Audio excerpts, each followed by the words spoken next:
Everyone, ఈరోజైతే బెండకాయ కర్రీతో పాటు పులుసుతో పాటు మీకు ఇంకో విషయం కూడా చెప్పాలనుకుంటున్నాను. కేరళలో నేను ఒక ప్లేస్కి ఈరోజైతే వెళ్ళాను. ఆ ప్లేస్ కూడా మీతో అయితే షేర్ చేసుకోవాలనుకుంటున్నాను. బ్యూటిఫుల్ ప్లేస్కి వెళ్ళాను, లైవ్ కూడా చేశాను. నేను వచ్చి అక్కడ వీడియోస్ పెట్టానండి. ఇంకా అప్కమింగ్ నెక్స్ట్ వీడియోలో అయితే ఆ వీడియో మొత్తం పోస్ట్ చేస్తాను. చాలా మంచి ప్లేస్ అనమాట. నేను ఎన్నో బీచ్లు చూశాను కానీ ఇలాంటి బీచ్ అయితే ఎక్కడ చూడలేదు. అంత బాగుంటుంది అనమాట. ఓన్లీ ఆర్మీ వాళ్ళకి, అది సివిలియన్స్ లోపలికి వెళ్ళలేదు. నేను చూసిన బీచ్ దగ్గర అయితే చూసాను. బెండకాయ కర్రీ అయితే చిన్న చిన్న ముక్కలు, ఉల్లిపాయ ముక్కలు అయితే చిన్న చిన్నగా కట్ చేసుకుందాం. చిన్న చిన్న టమాటా ముక్కలు, చిన్న చిన్న బెండకాయ ముక్కలు అయితే ఒక సైజు చక్కగా కొంచెం పెద్దగానే కట్ చేసుకుందాం. బెండకాయ ముక్కలు అయితే అలా అయితే బాగుంటుంది అనమాట.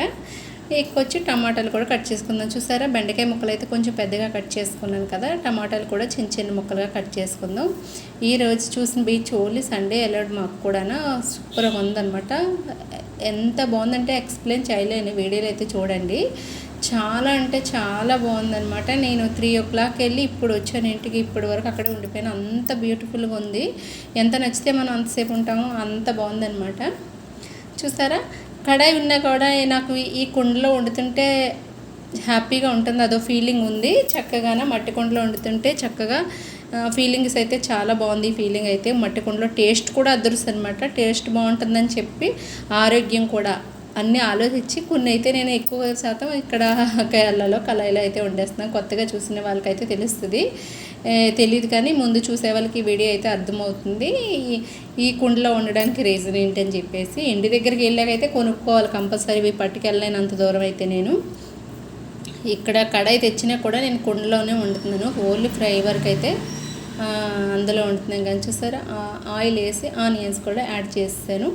కొంచెం పోపు దినుసులు వేసాను. ఫస్ట్ ఆవాలు, జీలకర్ర, పచ్చెనపప్పు పోపులు వేసాను. మనకి కొన్ని కర్రీస్కి అయితే పోపులు వేసుకుంటే చాలా బాగుంటుందండి టేస్ట్ అయితే, ఆ ఫ్లేవర్ కూడా బాగుంటుంది. కొంచెం కరివేపాకు కూడా యాడ్ చేసుకోండి. కొత్తగా చూసేవాళ్ళు తెలియదు కానీ పాతగా చూసే వాళ్ళకైతే అర్థమవుతుంది. ఇక్కడ నాకు అన్నీ దొరకట్లేదు అనమాట. తెచ్చిన ఫ్రిడ్జ్ అది లేదు, అన్నీ వాడిపోతున్నాయి, ప్లస్ దొరకట్లేదు, దూరంగా వెళ్ళాలి, టైం లేక ఇంకా తెచ్చిన ఒక్క రోజుకే పాడైపోతుందని చెప్పేసి నేను కరివేపాకు, కొత్తిమీర అయితే ఇంట్లో పెట్టుకోలేదు. చూసారా, టేస్ట్ అయితే మళ్ళీ తినాలనిపించింది. బెండకాయ పులుసు అంటే నాకు ముందే చాలా ఇష్టం, కానీ చాలా బాగుంది కూడా ఈరోజు. ఇంకా కుండలో చేయడం వల్ల ఏమో ఇంకా టేస్ట్ ఎక్కువగా ఉంది. ఎప్పుడు చేసే కంటే టేస్ట్ కొత్తగా అనిపిస్తే ఏంటో అనుకున్నాను. కాకపోతే ఏంటంటే కుండలో ఉండడం వల్ల కొత్తగా అనిపించింది. బెండకాయ ముక్కలు అయితే కొంచెం దగ్గరికి అయిపోయి సాల్ట్ వేసి, కారం వేసి, కొంచెం పసుపు వేసి, కొంచెం ధనియాల పొడి అయితే యాడ్ చేస్తాను. మొత్తం మిక్స్ చేసేద్దాం. మసాలాలు ఏమి వేసుకోలేదు ఇందులో, నేను ధనియాల పౌడర్ మాత్రమే వేసాను అంతే. ఇది బెండకాయ అయితే అందరికీ ఆరోగ్యానికి మంచిది కదా, పిల్లలకైతే ఇంకా మంచిది. టమాటా ముక్కలు కూడా యాడ్ చేస్తాను. ఈలోగా చింతపండు కొంచెం నానబెట్టేసుకున్నాను నేను. చింతపండు పులుపు కూడా ఇందులో యాడ్ చేసుకోవాలి. చిన్నది ఎక్కువ వేయలేదని చాలా తక్కువ వేసుకున్నాను. ఈ చింతపండు పులుపు కూడా రసం తీసేసుకొని ఇది కూడా యాడ్ చేసేసుకుందాము. ఫస్ట్ కొంచెం వాటర్ వేద్దామండి. డైరెక్ట్గా చింతపండు పులుపు కాకుండా కొంచెం వాటర్ వేయడం వల్ల ఏంటంటే ముక్కలకి పులుపు పట్టేదు. చూసారా, చింతపండు పులుపు కూడా యాడ్ చేస్తాను.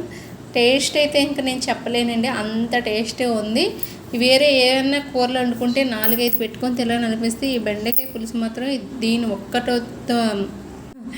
ఒక్క బెండకాయ కర్రీతోటే హ్యాపీగా అయితే తినేయచ్చు. వాయిస్ మధ్యలో అయితే డిస్టర్బెన్స్ అయిపోతుంది, పక్కన సౌండ్లు ఎక్కువ వస్తున్నాయి, దాంతో అయితే ఎక్స్ప్లెయిన్ కూడా చేయలేకపోతున్నాను. నచ్చితే లైక్ చేయండి, కొత్తగా చూసేవాళ్ళు సబ్స్క్రైబ్ చేయండి. Bye bye.